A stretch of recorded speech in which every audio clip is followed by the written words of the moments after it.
Good morning. Welcome back. Welcome back. Good to be back, live and in person. Yes. Welcome back. We are Carlos and Chantel Campos. We are the founders of Epic Your Life. We do marriage mastery. We help you to go from just a mediocre marriage to an epic marriage. Carlos brings incredible skills and business strategies, helping to, exponentially grow your income and create legacy. And I have over 24 years of experience working with abused and neglected kids, helping people work through traumatic experiences and gain victory on an emotional level, mental level. So we're happy to be here. I'm happy to have my husband home. He's been out of town for, I keep saying 10 days. It hasn't actually been 10 days. It just feels like so long. Yep, divide and conquer, as we call it.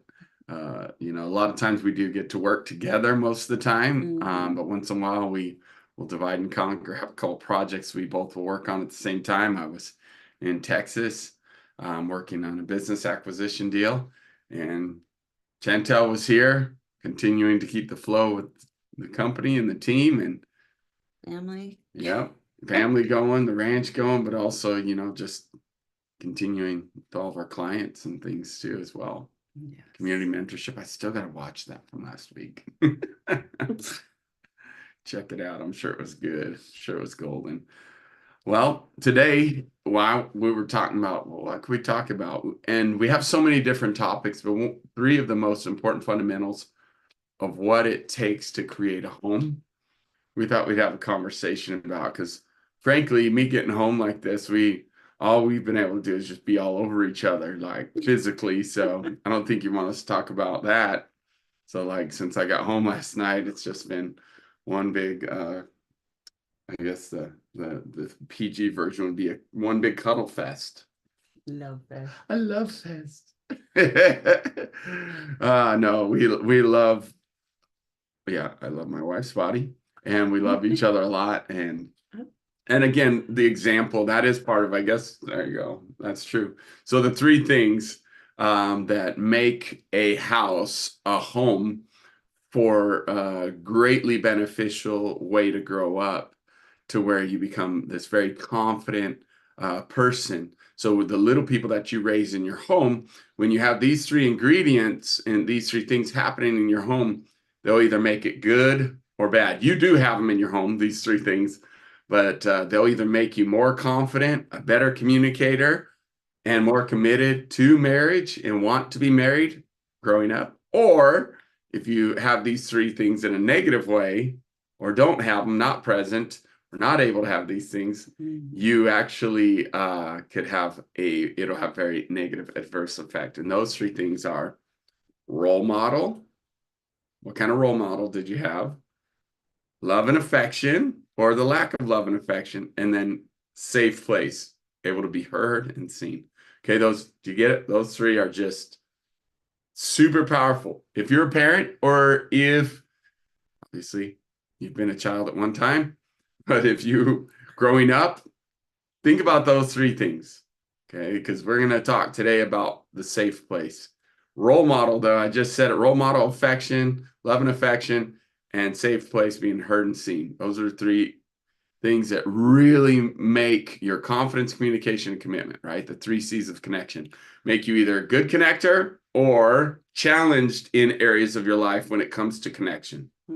It's a recipe, which is what I love. I like systems and recipes and strategies. So today but just to kind of even talk about that, the role model, what we were just saying, like I was just saying that about a role model. We love each other physically.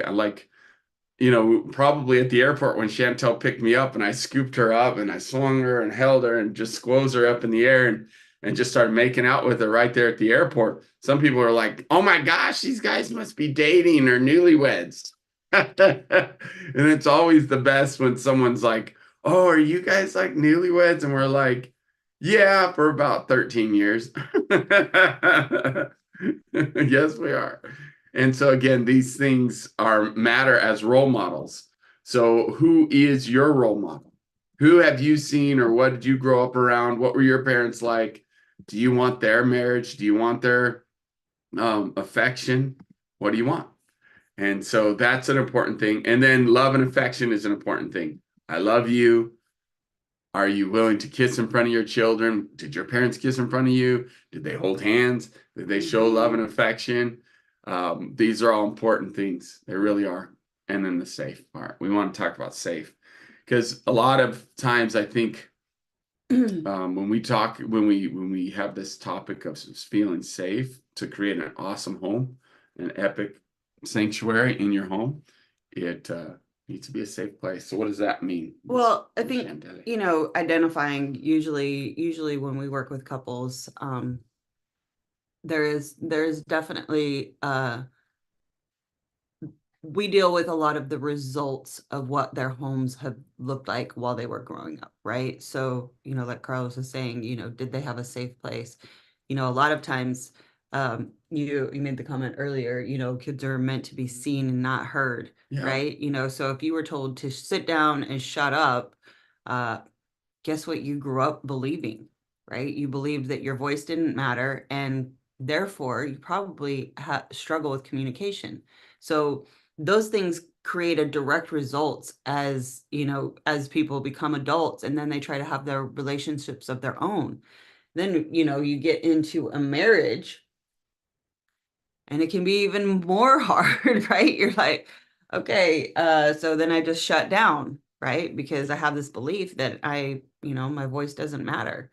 And so that's, a lot of times what we deal with is the navigation of, you know, the growth and the truth of, that your voice does matter and that you can communicate, and that there's solutions on the other side of that, right? Now, would you say it's like a muscle too? Sure. Just and I think when we talk about being seen, being heard, I don't know what picture you get in your mind, but I want to be very specific about what we're talking about.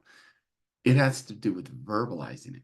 Because I Mhm. know some incredible communicators. They're amazing writers.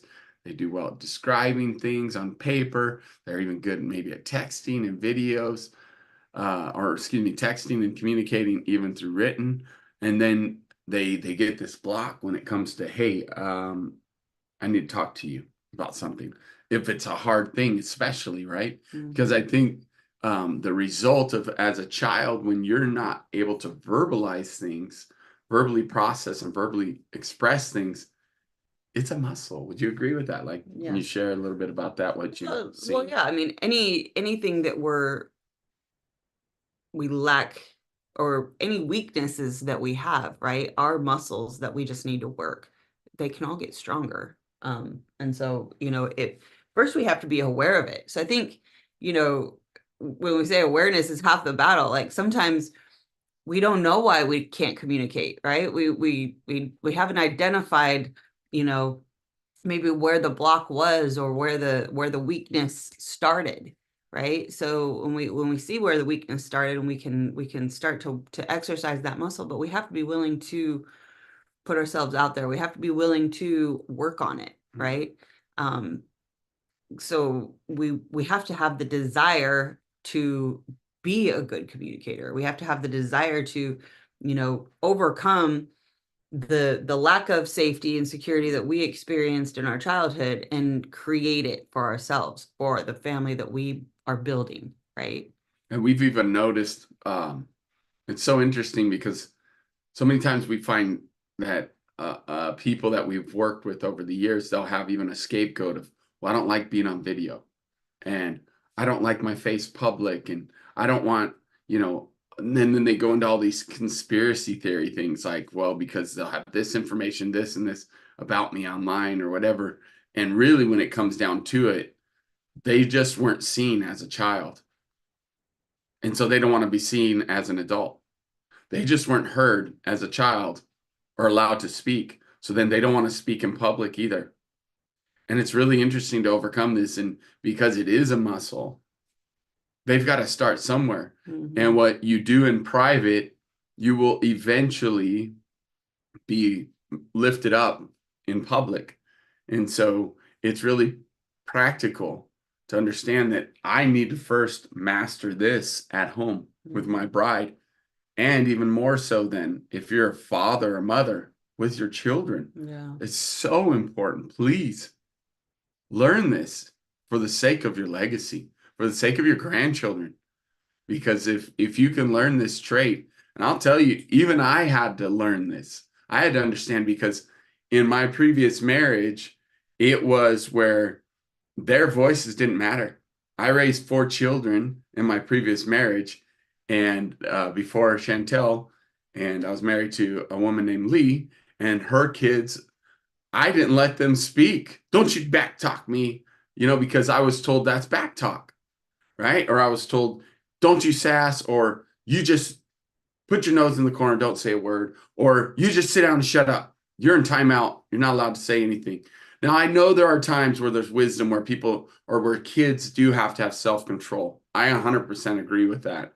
But what I'm saying is if a child needs to process and speak their truth, right? And what does that even mean? Like sometimes I realize we say some things and people are like, I don't know what that means. What does it mean to speak your truth?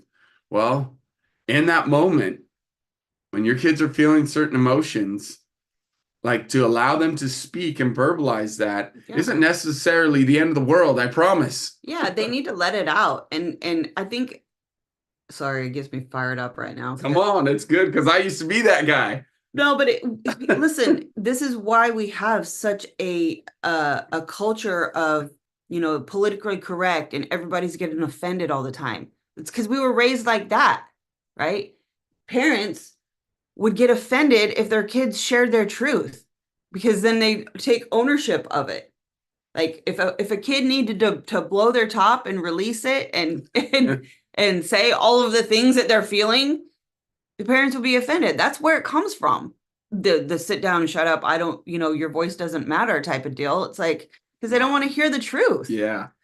They don't want to hear the truth. Well, hey, I got to put something, then you can talk about this too, because we have this process and nothing new under the sun, but it's interesting that now tying it even together, how we talk about how important your Epic 30 daily is to have that daily release, have that daily receive, and that daily give. What does that create? Flow. Mhm. So talk about the flow and how important that is.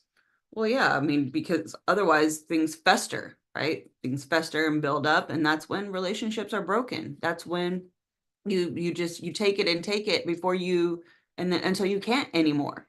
We all have a blowing point, right? So if we create intentional flow, So good. intentional release, that doesn't mean we don't still blow up, but is it a safe place to do so? Right? And I it mean, probably won't be so big either. If you yeah, think for about it, like sure. people don't talk, they're not heard, and then they think they're being so brave and courageous, especially men a lot. Women will do it too, but men will be like, well, I'll just take it. I'll just take it. They're like, I'm not, I'm sick of this. And then they just, right, want to blow. But women do the same.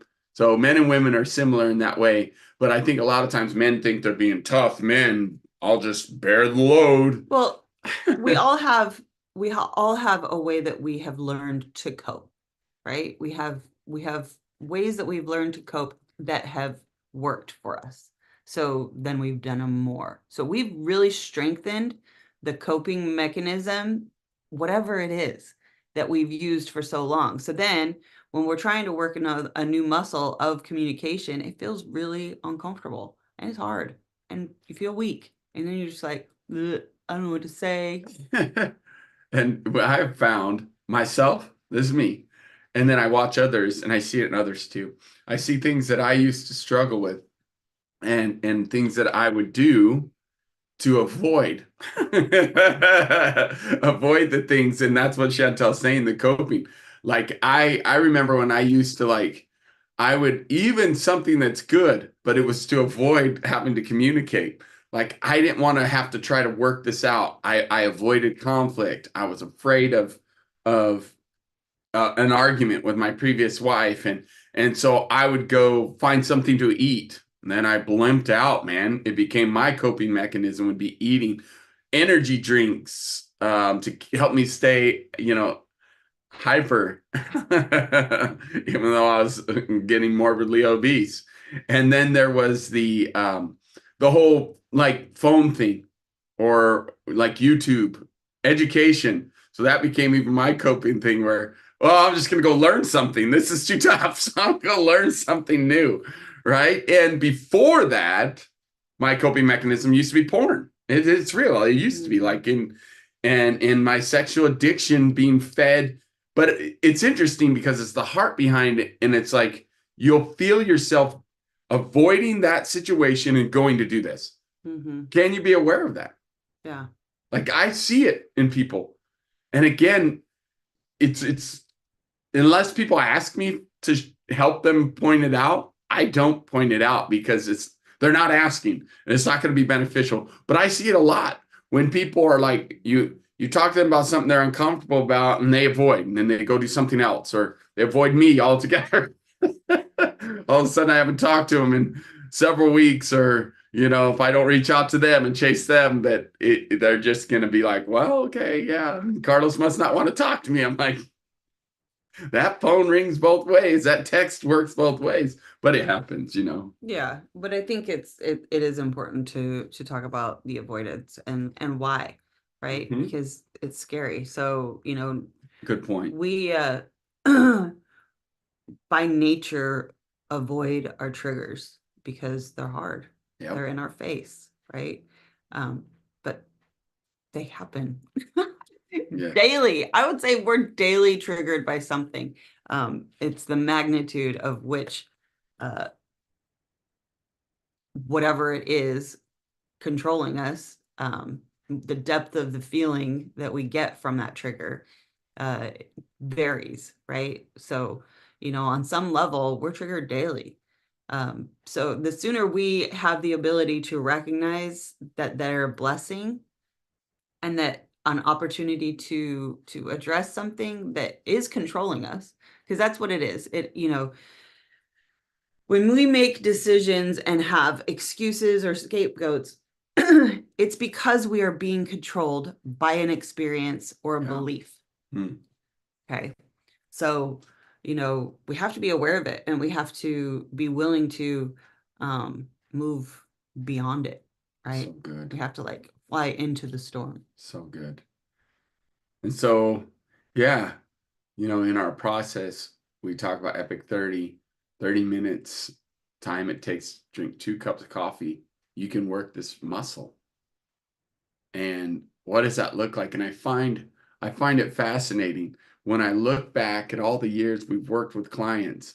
When it comes to verbalizing this process, it takes a while. They fight us at this. Well, why do I have to do it with someone else? It's just between me and God. That's a good scapegoat. We're like, there's a muscle getting worked here because in that process you're releasing, right? Journaling, and then you're receiving some wisdom or some good stuff from either God, some training, or whatever, the Bible, right? And then you go give it. You go give it to someone, meaning that wisdom and the love and gratitude, right? But part of that giving is we have text, we tell people, but part of it that's the best one is actually verbalizing it. Mm-hmm. It's super empowering. And I realized that even the example we had in the word where through creation, when you want to create something, you have to verbalize it. Even God, the creator of all, Lord of Lords and King of Kings, the Alpha, the Omega, however you want to say it, in Genesis, right? He talks about this, how he literally spoke every time. He spoke each day when he was doing creation, he spoke. And so verbalized it, I should say. And it did. If you look that up, the definition of what he did was actually verbalize it. Mm-hmm. So who was listening? The angels?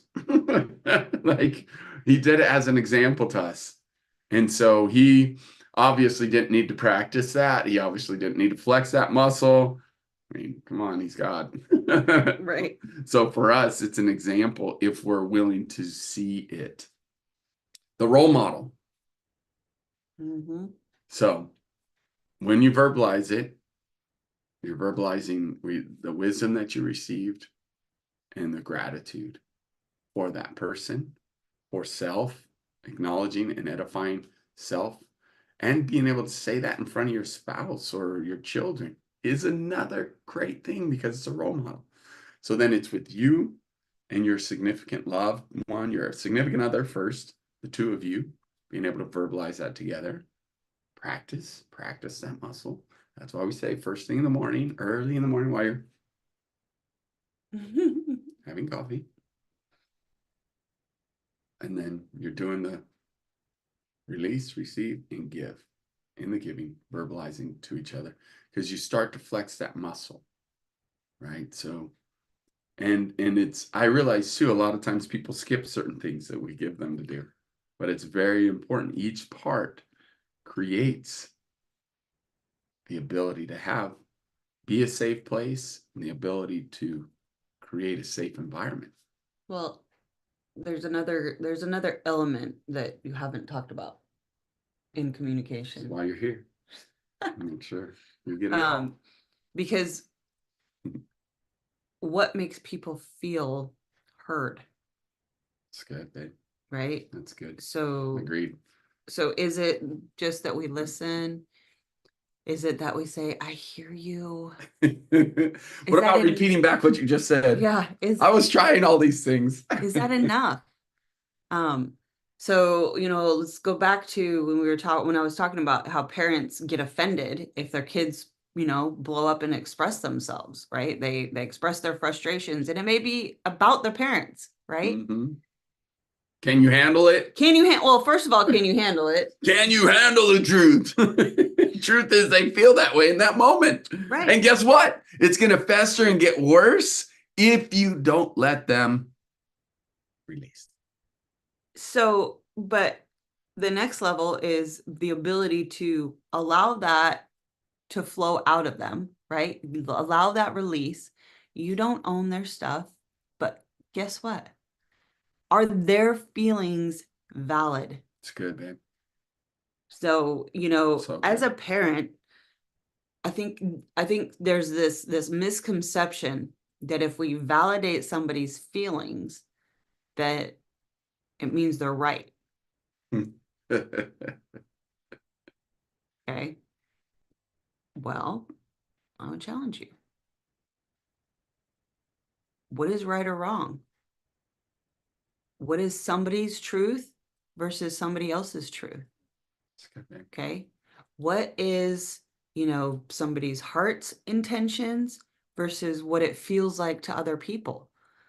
Listen, we are complex beings. Yeah. Complex beings. So, if somebody's expressing what they're feeling, guess what? They're feeling it. Yeah. Nothing you can do or say changes that. So it's real and it's valid. So when we have the ability to not take offense, we can see it for what it is. This is their feelings. And whether you intended for them to feel that or not, they feel it. Okay. So what allows them to feel heard is to validate that feeling. It's good. Validate that, man, that must really hurt. Please tell me how I can do things differently. Right? Or, I can see how you must feel this way, or I can see how you would feel that way, right? Based on, especially if it's coming at you, and you can say, I can understand how you must feel that way, or that must really suck that I made that you feel that way, right? It's understanding that, man, this is hard. Yeah. In that moment, it really sucks for them in that moment. Yeah. And if we don't, here's the interesting thing, if we don't like allow them to release that to us, let's go here, because this is important, especially with you that have kids. If we are not willing to allow them to release it with us, guess what? They're going to release it with some boyfriend or girlfriend or some addiction or some kind of coping thing that's not beneficial. Everyone needs to cope or release in some way or Or another. they internalize it, and Yes. that's where we get such deep depression, because there's not a flow. It's not safe to release it, Inflammation, right? Well, and sickness, illness. mental health is a big deal, Yeah. right? And it's been, but why? Look at the culture we're living in. We're living in a culture that takes offense at every turn. So true. Are you freaking kidding me? People used to battle it out, and now they just avoid it. So guess what? It turns up everywhere else. So true. We have such a stifling on our feelings. Like, so, but then we go to the extreme opposite, right? Of, you know, I didn't get me started. Woo. Anyways. So what does that look like to close this out? What does it look like to be a safe place? It looks like you first of all create the healthy space through Epic 30. That's why we have what we have and what we've done for years, and did it with our children too, as well. Hazel, since she was about 2 years old, has been drawing to release and express herself through art, and then it became words, right? She learned how to read and write. I remember you were sharing that story the other day through doing journaling. And so again, also just being able to have journaling is not that's just right, end all be all, right. right? Agreed. It's not just enough. There has to be, and that's the point that we're trying to make, Yes. is that there has to be a safe place for that communication. That's right. The verbalizing it. For youth, young kids, to exercise a muscle of communicating their thoughts, their feelings, and it's okay. That's right. That it's okay. Even if it's extremely disrespectful. That's right. Rude and emotional. Because here's the thing. I promise you that if you don't allow them to do that, like Chantel said, it's either festering inside or they're releasing it with their friends, who then become their best friends because their friends just are good listeners. When we all know it's BS, the friend's not going to be there in 2 or 3 months, potentially, whenever a drama comes up, right, with teenagers, then they're from this friend to that friend. But the point is, can we be the constant? That's what I was going to make of that point with that. Well, the other thing that is really powerful is, we often talk about doing hard things. Yes. But when we communicate hard things, what does it do to our relationship? It makes them stronger, right? We truly are working a muscle.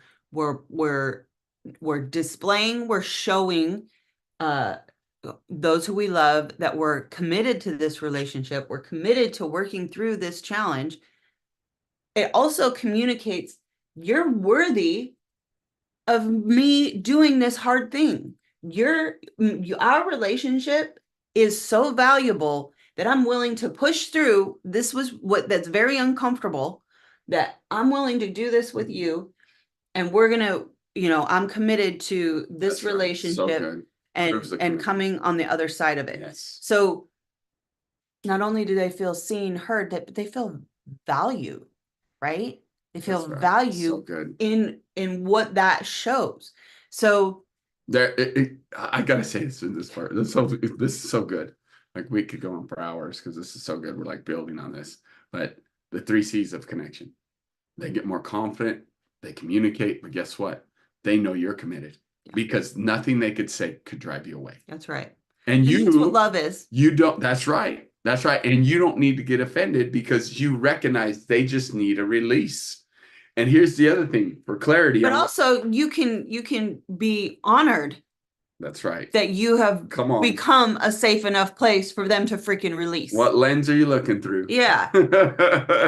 And so that is true, because I'm a safe place, and they feel safe. They can communicate that with me, even if it's hard things. Yeah. But even if it sucks, it doesn't mean that a relationship is destroyed. It means I'm safe enough that we can express ourselves. We can share the truth.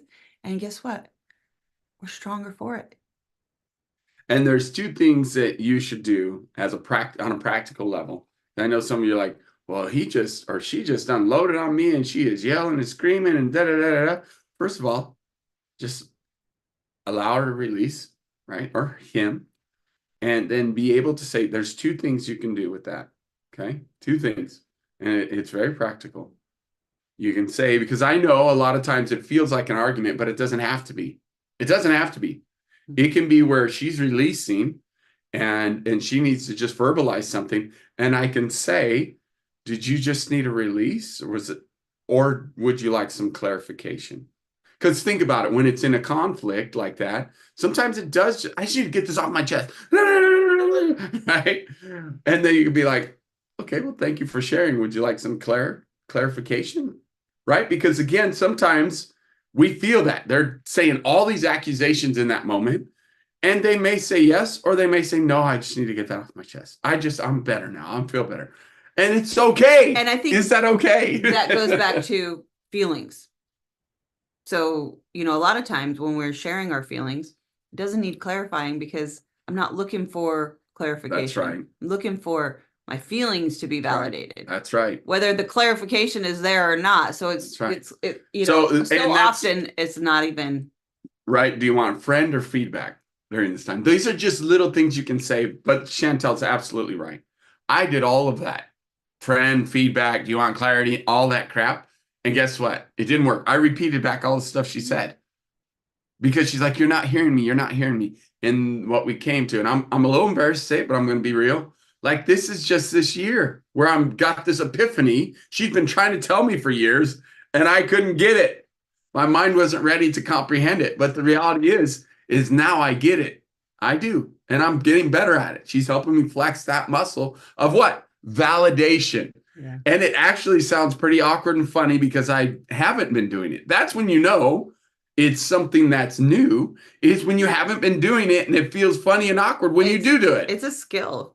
And I do. I'm like, well, man, that must be really difficult and suck bad. Like, and I'm like asking, is that the right thing to say? You want to know what's funny? This is really funny. My sister and I were we were on Chat GPT. I call him Jarvis because he's our, AI.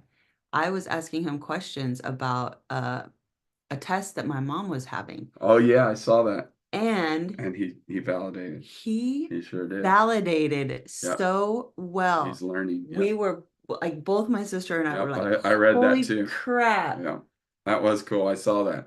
And he literally said that, man, this must be really challenging times or whatever. This must be really hard for you, right? That's validation. Sounds like, everything that she's going through must be like totally overwhelming, right? Yes. Like, that's validating your feelings. The freaking AI can do it. Let's learn from it. It recognizes, well, and that's what we have to do. We have to be able to have, it's like having empathy in that moment. Yeah. It's like I have to take myself away out of the picture as, oh, she's attacking me. Yeah. And it's same with my daughter or my son. Yeah. And I'll tell you, like, my son, I love him, but I have not I have not validated him. And it has caused some strain in our relationship. So I'm doing better now and working on it on purpose, validating his emotions because he is a very passionate, like me, and his mom. So it's like, but without validation, that passion just gets, you get all pent up and stressed. You wonder why he likes to play rugby. Yeah, exactly. Exactly. There's a release there for sure. And it shows on the field. But with Hazel, it's been different. And she is much more of a verbal processor. Now, a lot of people will say, well, I'm just not a verbal processor. Well, probably chances are you weren't heard and seen. And I can admit that about my son. Like, I didn't let him express himself. Be a man. Well, even before you came into the picture, that was what he received, right? From, my previous relationship. So we see the results of that and are working really hard, strengthening the muscle of, that's right. Listen, your voice matters. Yes. Please talk to me, Yes. and it has drastically improved. And we've seen the fruit of hard work, right? Of the fruit of awareness, having the awareness and the intention of the hunger for deeper connection, the hunger for more communication, the hunger for confidence in our relationship and the communication that we have as a family. These dynamics, we all deal with them, right? Nothing's new under the sun. We are not the only family who's dealt with these kind of things, especially blending a family previous programming and habits and behaviors, right? So, it's very, very much real. Yep. Culturally, there's a lot. My parents grew up in wartime Germany, right? Like, so the communication was very different there. Yeah. So what was your background? What was your parents' background that created these limitations in communication, that created this mindset of, kids are to be seen and not heard type Yep. of deal, right? So it's rampant, and gosh, politically, we're seeing the results of it. Like, my goodness. Good topic. On that note. Good stuff. Really good stuff. So, to create an epic sanctuary, peaceful environment in your home, be aware of the role model you're setting for each other, with each other, for your children. Make sure you're saying, I love you, and showing affection, touch, kissing, hugs. Like, these are all good things. And creating a safe environment where people can be seen and heard. Notice I said people, not just children. And validated. That's right. Mm-hmm. And that's how you do it, through the validation, allowing the release, not taking it personal, and then being willing to verbalize and communicate well. I want to just, he said affection and, hugs and stuff. I want to not discount quality time. Quality time is a big part of what feels like affection for people as well. So, yep, that's a whole nother topic. Love languages, how people receive love is important to know and understand. But anyways, that's another day. And if this has been beneficial for you, please let us know and share it with others. It's our YouTube channel, but also it's on our school group. You can join us over on school.com/epic your life. And school, we have, okay. That's right. We have more. That's our educational platform and our community. It's a paid platform, so there's not advertisements and junk there. It's a really cool, safe place. We hope we have I believe some of the best people on the planet there, working on their confidence in marriage and relationship, working on communication, verbalizing it, and also being more and more committed to marriage mastery. So we're Carlos and Chantel with Epic Your Life. We will see you next time on our next Coffee Connect.